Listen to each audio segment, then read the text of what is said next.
Bak bu çocuk rahatsız. Evet, bak bu çocuk rahatsız.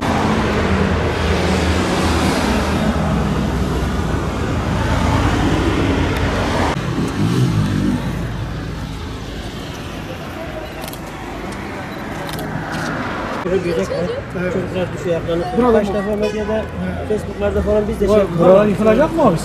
Yıkılacak ama sözde bekleniyor. Niye? Ödenek ayrılmış sözde. Ya para vermemişler.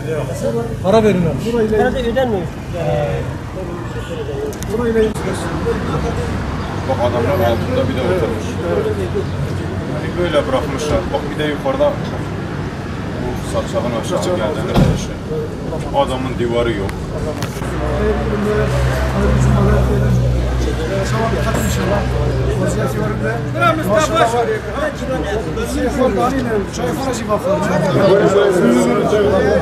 Yani bizim halimize kimse bakmıyor. Burası Yakubiye'dir bak. Yani Fransa'dan mı gelmiş? Yabancı devletten mi gelmiş? Gelsin bir görsün baksın ya. Gelsin bir baksın ya. Yani kim gelirse burada yetkili kimse. Kimse yetkili kimse. Eğer Allah için gelsin baksın. Eğer biz yanlış konuşuysa gelsin bir baksın bir misafir olsun. Bizim eve bak kaç tane cardon kendine hücum eder.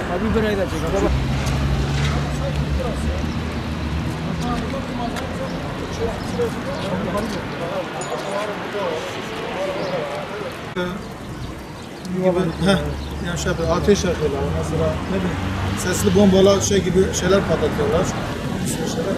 Sıkıntı yani gerçekten. Valla görüntü çok çirkin. Yani özellikle bu cadde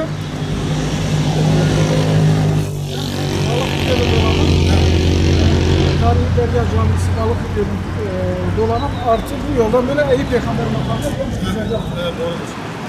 Bir misafirim geldiği zaman utanıyorum. Bir çay ikram etmeye utanıyorum. Burada adam oturmasın ki şu görüntüyü görmesin diye. Şuranın tozu, toprağı. Geçen gün ben burada bir tane akrep canlı bir şekilde kavanozun içine koydum. Buraya da indirdim, vatandaşlara gösterdim. Dedim bak çoluk çocuğumuzu şuraya gönderdim. Ben hayatımda öyle bir akrep görmedim. Şu şeyden geldi, yani şu ayakkabıların içinden geldi. Bazı dışarıdan gelen arkadaşlarımız var, yabancı. Mesela İzmir'den, Bolu'dan, Ankara'dan gelen arkadaşlarımız var. Balıklıgöl denildiği zaman Türkiye genelinde hissediyor. Dünyada bir ilktir Balıklıgöl. Şurası Balıklıgöl'ün üst tarafı. Bütün yetkililere buradan sesleniyorum. Rica ediyorum. Herkes elini vicdanına alsın, merhametini alsın ve güzel bir çalışma yapalım. Hep beraber kalkınalım. Oy zamanında kimseden oy istemesinler. Böyle bir durumda bize kimse oy istemesin. İşimiz bitene kadar oylarınız bizde. Size söz veriyoruz. Gerekeni yapacağız. Efendim bütün isteklerinizi yerine getireceğiz. Ama oy bittikten sonra hiç kimseden bir ses seda çıkmıyor. Hiç kimseden verdikleri sözleri yerine getirdiğini görmedim ben bugüne kadar. Bir esnaf olarak benim söyleyeceklerim bu kadar. Sayın Başkanım teşekkür ederim. Hoş gelmişsiniz tekrardan. Azami sen de hoş gelmişsiniz.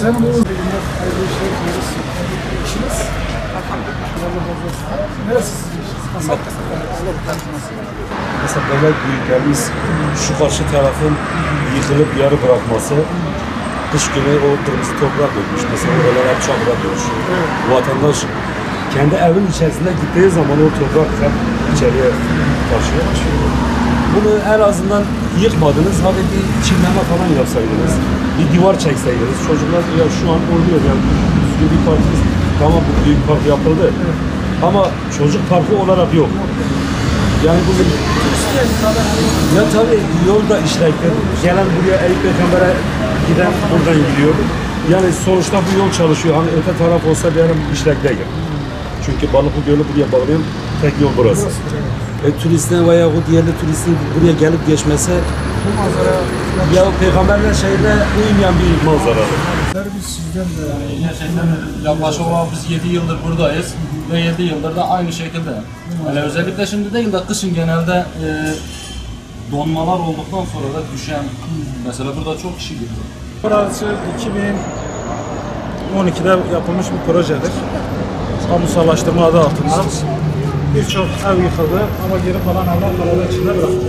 Cumhurbaşkanı, Sayın Cumhurbaşkanı Recep Tayyip Erdoğan'dan bir talebimiz var. Bizim ona verdiğimiz oyun hakkını vererek geri burayı ya düzelsin ya da yıksın.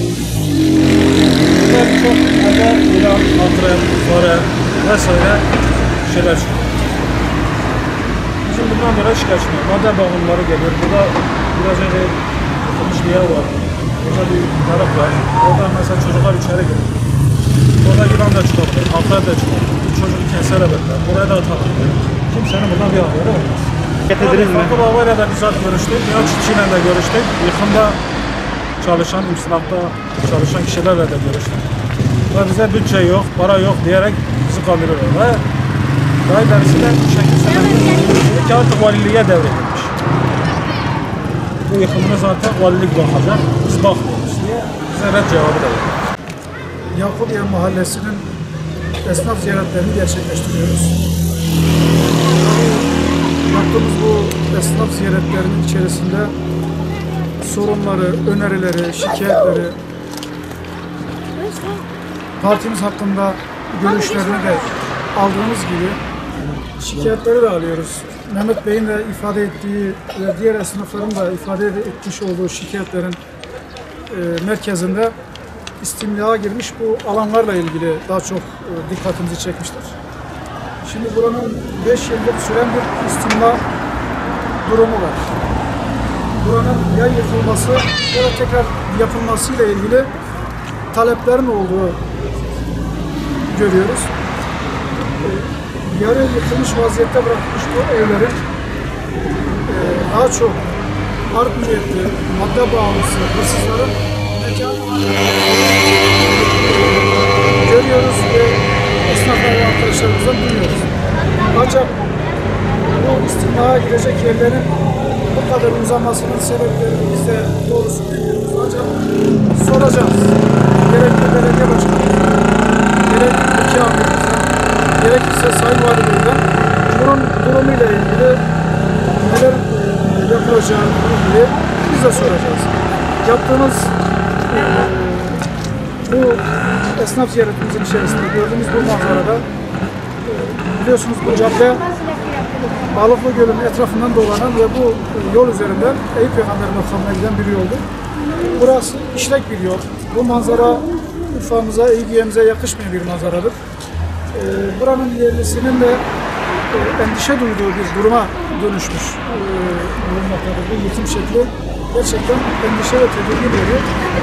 Halkımız, esnafımız buranın bir an önce düzeltilmesi, yıkılacaksa acilen yıkılması, yıkılmayacaksa da yıkılmış yerlerin tekrar tamiri mi yapılır, çevre düzeni mi yapılır, ne yapılması gerektiği konusunda da bir beklenti içerisindedir. Yani bu durum vahim bir manzara. Biz de bu işin takipçisi olacağız.